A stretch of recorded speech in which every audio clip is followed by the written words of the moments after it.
What is going on, gangers? Brother Namdi back at your service, and I'm here to dive into a continuing series where we look at fictional characters and what health conditions they may have. If you'd like to stay caught up with this series, please make sure you subscribe to my channel.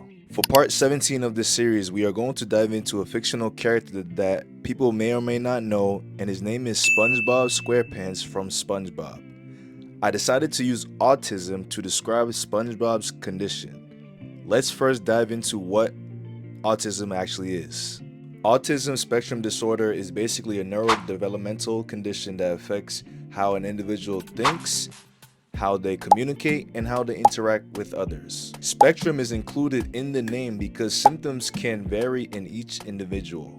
The cause of this is linked to genetics, but a lot is still unknown related to this.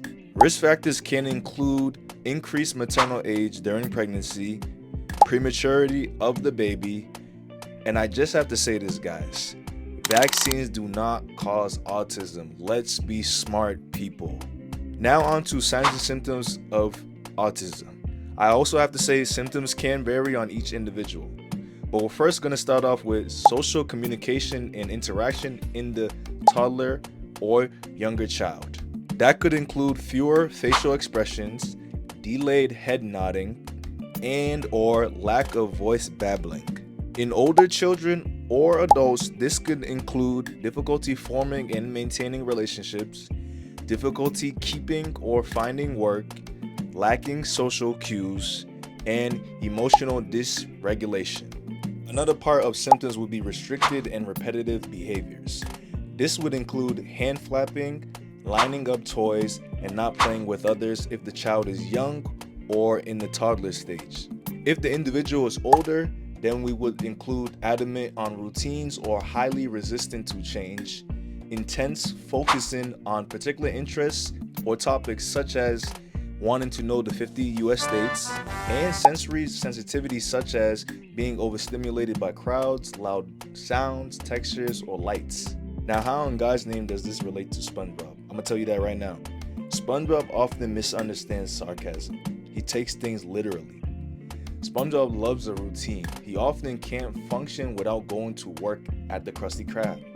Now, I'm not gonna lie to you guys, I don't remember a time where SpongeBob called out of work.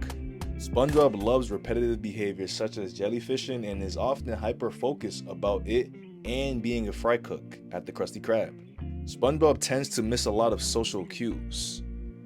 He also occasionally shows overreactions to noise, smell, and touch.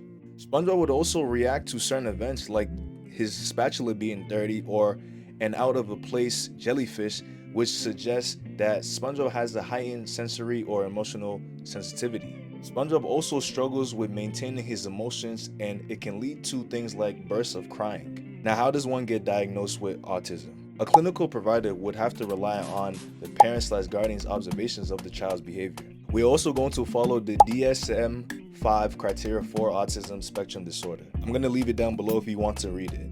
But ideally, you have to show at least the three main features in the criteria. Now on to treatment of autism spectrum disorder.